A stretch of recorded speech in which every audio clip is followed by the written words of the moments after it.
Naughty girl ഭാഗം 1.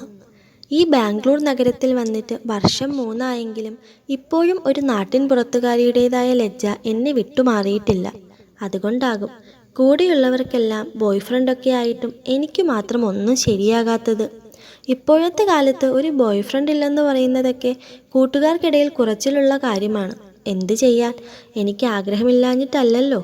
പക്ഷേ ആൺകുട്ടികളോട് അടുത്തിടപഴകാൻ എനിക്ക് എന്തോ ഒരു ബുദ്ധിമുട്ടുണ്ട്. ഒരുപക്ഷെ വളർന്നു വന്ന സാഹചര്യങ്ങൾ അങ്ങനെ ആയതിനാലാകാം. എൻ്റെ പ്രിയപ്പെട്ട കൂട്ടുകാരി മാർത്ത നന്നായി ശ്രമിക്കുന്നുണ്ട് എനിക്കൊരു ബോയ് ഫ്രണ്ടിനെ സെറ്റാക്കാൻ. അങ്ങനെ അവളുടെ ആഗ്രഹപ്രകാരമാണ് ഞാൻ ഇന്ന് ഒരു ഡേറ്റിന് പോകാൻ തയ്യാറായി നിൽക്കുന്നത്. ഉള്ളിൽ നിറയെ അതെന്തായി തീരുമെന്നുള്ള ഭയമുണ്ട്. കാരണം പ്രണയം പറഞ്ഞ് അടുത്തുകൂടിയിട്ടുള്ള ആൺകുട്ടികളിലെല്ലാം കാമം കലരാത്ത നോട്ടമുള്ളവർ കുറവായിരുന്നു. വന്നവരിൽ 3/4 പേർക്കും തൊട്ടും പിടിച്ചും കൂടെ കിടന്നുമൊക്കെയുള്ള പ്രണയത്തിനോടാണ് താല്പര്യം. ബാക്കിയുള്ളവർ ഞാനൊരു അനാഥയാണെന്നറിയുമ്പോൾ പൊടിയും തട്ടിപ്പോകും. പിന്നെ ചിലരുണ്ട് ഒരേ സമയം ഒന്നിലധികം ഗേൾ ഫ്രണ്ട്സ് ഉള്ളവർ. അവർക്കിതൊക്കെ ഒരു നേരം പോക്കാണ്. അതായത് ഞാൻ പറഞ്ഞു വന്നത് എന്താണെന്ന് വെച്ചാൽ, എന്നോട് താല്പര്യം കാണിച്ച് വന്നവരിൽ ഒരാളുടെ കണ്ണുകളിൽ പോലും ആത്മാർത്ഥ പ്രണയത്തിൻ്റെ തിളക്കം ഞാൻ കണ്ടിട്ടില്ല. ഈ 22 വയസ്സിനിടയ്ക്ക് ഒരു പുരുഷൻ്റെ ചുംബനം പോലും ഞാൻ അനുഭവിച്ചിട്ടില്ല. ഇപ്പോഴത്തെ കാലത്ത്, അതും ഇതുപോലൊരു സിറ്റിയിൽ താമസിക്കുന്ന ഞാൻ, ഇങ്ങനെയൊക്കെ പറഞ്ഞാൽ കേൾക്കുന്ന നിങ്ങൾക്ക് വിശ്വസിക്കാൻ അല്പം പ്രയാസം തോന്നും. അതൊക്കെ പോട്ടെ, ഞാൻ കാര്യത്തിലേക്ക് വരാം. മാർത്ത എനിക്കായി കണ്ടുവച്ചിരിക്കുന്ന ആളുടെ പേര് ജോൺ എന്നാണ്. അവളുടെ ഒരാളുടെ നിർബന്ധം കാരണമാണ് ഞാൻ ഇന്ന് ഈ വേഷവും കെട്ടി ഇവിടെ വന്നിരിക്കുന്നത്. എൻ്റെ ഡ്രസ്സും മേക്കപ്പും ഉൾപ്പെടെ എല്ലാം മാർത്തയുടെ സംഭാവനയാണ്. എന്തിന്, ഈ ഹോട്ടലിൽ വിളിച്ച് ഈ ടേബിൾ ബുക്ക് ചെയ്തത് പോലും അവളാണ്. ഞാനവനെ ഇവിടെ വെയിറ്റ് ചെയ്യാൻ തുടങ്ങിയിട്ട് നേരം കുറച്ചായി. എന്തായാലും അവനെ മീറ്റ് ചെയ്യാതെ ചെന്നാൽ മാർത്ത എന്നെ ഫ്ലാറ്റിൽ കയറാൻ സമ്മതിക്കില്ല. മാർത്ത ചോദിക്കുന്നത് ഇത്രയും കാലത്തിനിടയിൽ ഒരിക്കൽ പോലും ഒരാണിനെ അറിയണമെന്ന് എനിക്ക് തോന്നിയിട്ടില്ലേ എന്നാണ്. സത്യം പറഞ്ഞാൽ ആ വിധമുള്ള ആഗ്രഹങ്ങളൊക്കെ എനിക്കുമുണ്ട്. പക്ഷേ അതിനായി മാത്രം എനിക്കെൻ്റെ ശരീരം കൊടുക്കാൻ കഴിയില്ല. ആദ്യത്തെ അനുഭവം അതെനിക്ക് കൂടി പ്രിയപ്പെട്ട ആളോടൊപ്പമാവണമെന്ന് എനിക്ക് ആഗ്രഹമുണ്ട്. Hi Hannah. മുന്നിൽ നിന്നും കേട്ട ഗാംഭീര്യമുള്ള പുരുഷസ്വരത്തിൽ ഞാൻ തലയുയർത്തി നോക്കി. കാണാൻ സുന്ദരനായിട്ടുള്ള ഒരു യുവാവ്. ഒരു 25 വയസ്സ് പ്രായമുണ്ടാകണം. ഞാൻ ഇരുന്നിടത്തു നിന്നും എഴുന്നേറ്റു. ജോൺ? അതെ, ഒരുപാട് നേരമായോ ഹന്ന വന്നിട്ട്? എനിക്ക് അത്യാവശ്യമായി ചെയ്തു തീർക്കേണ്ട കുറച്ച് ജോലികളുണ്ടായിരുന്നു, അതാ വൈകിയത്. സാരമില്ല ജോൺ, ഞാൻ വന്നിട്ട് കുറച്ച് നേരമായതേയുള്ളൂ. ഹന്ന മലയാളിയാണല്ലേ? അതെ, ജോൺ മലയാളിയല്ലെന്ന് ജോണിൻ്റെ മലയാളം കേട്ടാൽ തന്നെ മനസ്സിലാകുമായിരുന്നു. ഞാൻ മലയാളിയല്ല, പക്ഷേ എൻ്റെ ഫ്രണ്ട്സ് ഒരുപാട് മലയാളീസ് ഉണ്ട്. സോ എനിക്ക് അത്യാവശ്യം നന്നായി മലയാളം അറിയാം.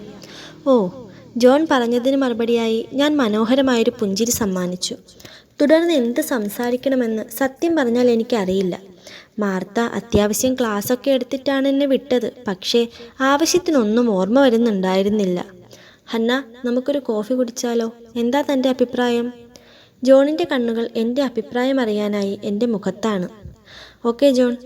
ജോൺ 2 കോഫി ഓർഡർ ചെയ്തു. ഞാൻ ആ സമയത്തെല്ലാം ജോണിനെ തന്നെ നിരീക്ഷിക്കുകയായിരുന്നു. കണ്ടാൽ മാന്യനാണ്, പക്ഷേ ഒറ്റ നോട്ടത്തിൽ ആൾക്കാരെ വിലയിരുത്തുന്നതിനോട് എനിക്ക് താല്പര്യമില്ല. കോഫി സിപ്പ് ചെയ്യുന്നതിനിടയിലെല്ലാം ജോൺ വാതോരാതെ സംസാരിച്ചു കൊണ്ടിരുന്നു. എല്ലാത്തിനും ഒരു പുഞ്ചിരിയിലും മൂളലിലും ഞാൻ മറുപടി ഒതുക്കി. അല്ലാതെ ഇപ്പോൾ പരിചയപ്പെട്ട ആളോട് ഞാൻ എന്തു പറയാൻ? എന്തു പറ്റി ഹന്ന, താൻ ഓക്കെ അല്ലേ? ഞാൻ ഓക്കെയാണ് ജോൺ. അല്ല, താൻ നെർവസ് ആണെന്ന് തോന്നുന്നു. ഏയ്, ജോണിന് തോന്നുന്നതാ. കോഫി കുടിച്ചു കഴിഞ്ഞെങ്കിൽ നമുക്ക് കുറച്ച് നടന്നാലോ? എന്തോ എനിക്കവിടെ ആകെ വീർപ്പ് മുട്ടുന്നുണ്ടായിരുന്നു. അത് നല്ലൊരു ഐഡിയ ആണ് ഹന്ന. ഇവിടെ അടുത്തൊരു പാർക്കുണ്ട്, നമുക്ക് അങ്ങോട്ട് പോകാം. ജോൺ വലിയ ആവേശത്തോടെ എഴുന്നേറ്റു. ബില്ലു പേ ചെയ്തിട്ട് ഞങ്ങൾ 2 ആളും പുറത്തേക്കിറങ്ങി. മനോഹരമായൊരു സായാഹ്നമായിരുന്നു അത്. ജോൺ പിന്നെയും വാതോരാതെ ഓരോന്ന് പറയുന്നുണ്ട്. അവനെ മുഷിപ്പിക്കാതിരിക്കാൻ ഞാനും 1-2 വാക്കുകളിൽ മറുപടി പറഞ്ഞു. സന്ധ്യ വരെ പാർക്കിൽ നടന്നും പാർക്കിലെ ബെഞ്ചിലിരുന്ന് ഓരോന്ന് പറഞ്ഞുമൊക്കെ ചിലവഴിച്ചു. ഇരുട്ട് പരക്കാൻ തുടങ്ങിയതോടെ എൻ്റെ ഹൃദയമിടിപ്പ് കൂടി. ജോണിൻ്റെ കണ്ണിൽ നിന്നും ഓടി മറഞ്ഞാലോ എന്നുവരെ തോന്നിപ്പോയി. പക്ഷേ മാർത്ത, അവളെ ഓർത്തപ്പോൾ അതിന് കഴിഞ്ഞില്ല. ഇത്രയും നേരമുള്ള ജോണിൻ്റെ പെരുമാറ്റമൊക്കെ ഓക്കെയാണ്.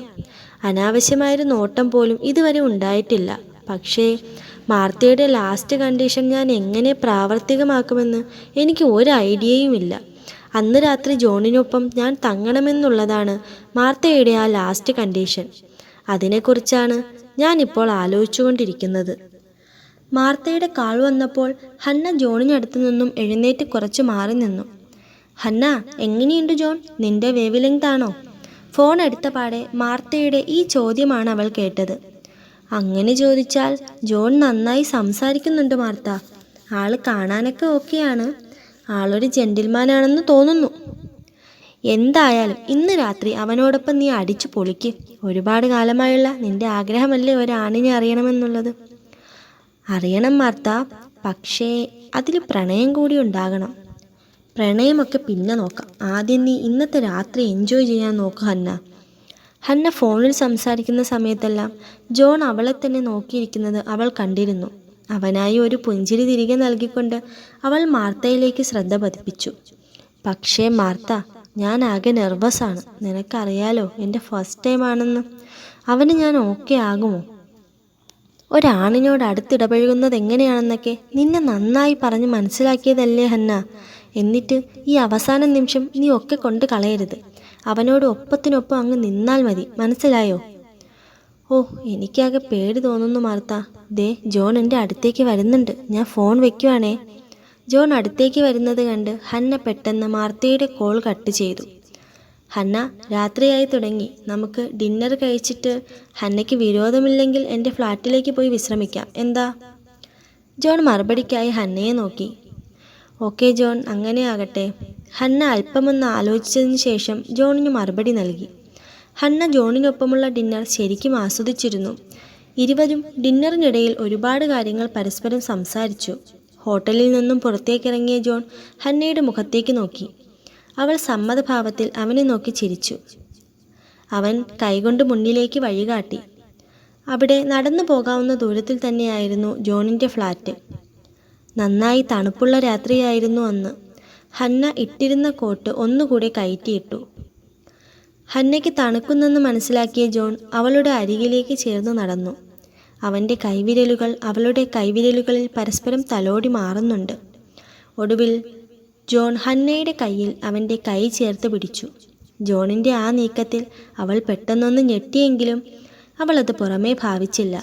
ജോണിനൊപ്പം വലിയൊരു ഫ്ലാറ്റ് സമുച്ചയത്തിലേക്കാണ് ഹന്ന ചെന്ന് കയറിയത്. ഉള്ളിലേക്ക് കയറിയ ജോൺ ലിഫ്റ്റിലേക്ക് കയറി 5ാമത്തെ ഫ്ലോർ പ്രസ് ചെയ്തു. ഹന്നയുടെ ഹൃദയമിടിപ്പ് കൂടിക്കൂടി വരുന്നുണ്ടായിരുന്നു. ആദ്യമായാണ് രാത്രി ഇങ്ങനെ ഒരു പുരുഷനോടൊപ്പം. അവൾ മാർത്തയുടെ വാക്കുകളോർത്ത് സ്വയം ശാന്തമാകാൻ ശ്രമിച്ചുകൊണ്ട് ഒരു പുഞ്ചിരി മുഖത്തണിഞ്ഞു നിന്നു. 5ാമത്തെ നിലയിൽ ലിഫ്റ്റ് ചെന്ന് നിന്നു. ജോൺ ലിഫ്റ്റിൽ നിന്നും പുറത്തേക്കിറങ്ങി എന്നെ നോക്കി. ഞാൻ മുഖത്തൊരു പുഞ്ചിരി വരുത്തി അവന് പുറകിലായി നടന്നു. ജോൺ വാതിൽ തുറന്ന് അകത്തേക്ക് കയറി. ലൈറ്റ്സ് എല്ലാം ഓണായിരുന്നു. ഞാൻ പുറത്ത് മടിച്ചു നിൽക്കുന്നത് കണ്ട് ജോൺ എന്നെ അകത്തേക്ക് ക്ഷണിച്ചു.